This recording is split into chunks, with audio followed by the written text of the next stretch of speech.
Hello viewers, let's learn how can we make a call or SMS to a contact without opening it. This is also called swipe to call or text. Now in front of you I am swiping over a contact, however it doesn't respond. So we do the conventional way to open contact, then we click SMS, then we type SMS and send SMS. This is the conventional way through which we send an SMS to a contact, or we click calls or contacts, then we open it and then we select the number and then press call. This is also time consuming and tiring.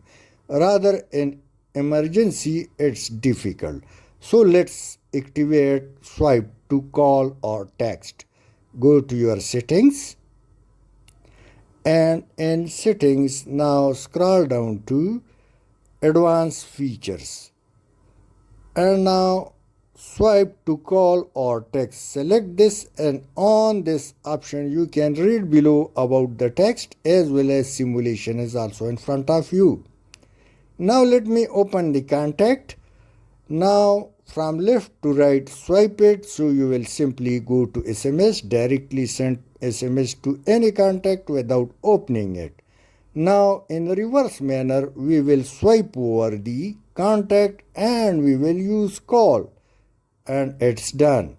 Hope you would have liked. Thanks for watching. Please share and subscribe.